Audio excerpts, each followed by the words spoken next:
Following the collapse of Bashar al-Assad's regime, Syria has experienced significant developments concerning the release of prisoners previously held in notorious secret detention facilities, including Sednaya.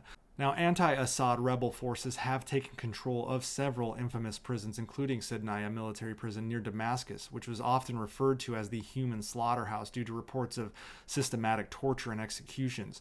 Thousands of detainees encompassing political prisoners, women, and children have been freed. Scenes of malnourished and disoriented individuals emerging into freedom have been widely reported. The gruesome scenes, which I obviously cannot show, but you can definitely find online at the underground levels of the detainment facility, made it clear that this was more of an extermination facility than a prison. A 2017 Amnesty International report found that thousands were killed in mass hangings. Pictures that have come out in the last day or so show scenes that look like they were taken from Treblinka or Auschwitz.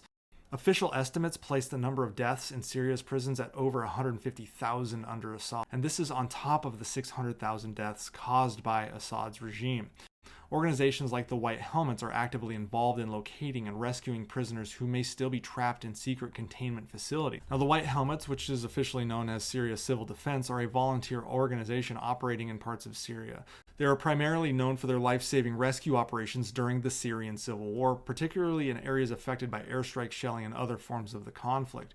Now, the release of prisoners has led to emotional reunions, with families gathering outside of former detention centers, anxiously waiting the news of their missing relatives. Many have been searching for loved ones who disappeared into the regime's prison system over the past decade. Now, the release is not all good news, though. Some of the releases most certainly include former jihadist fighters, and it raises fears of a resurgence of extremist groups like ISIS. The sudden freedom of individuals with extremist backgrounds poses security challenges, particularly regarding the potential return of foreign fighters to their home countries.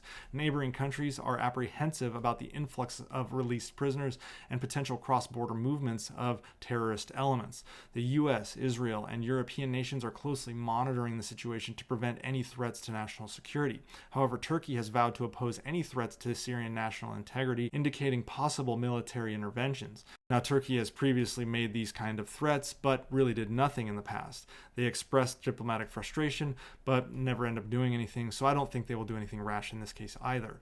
Assad's government stands responsible for the majority of these fatalities, employing chemical weapons, indiscriminate bombings, torture, and mass executions as a tool of fear and repression. The collapse of Assad's regime has exposed the horrifying extent of these atrocities, from mass prison releases to haunting revelations of systematic torture and murder. And now Assad is in like-minded company as a guest to fellow war criminal Vladimir Putin.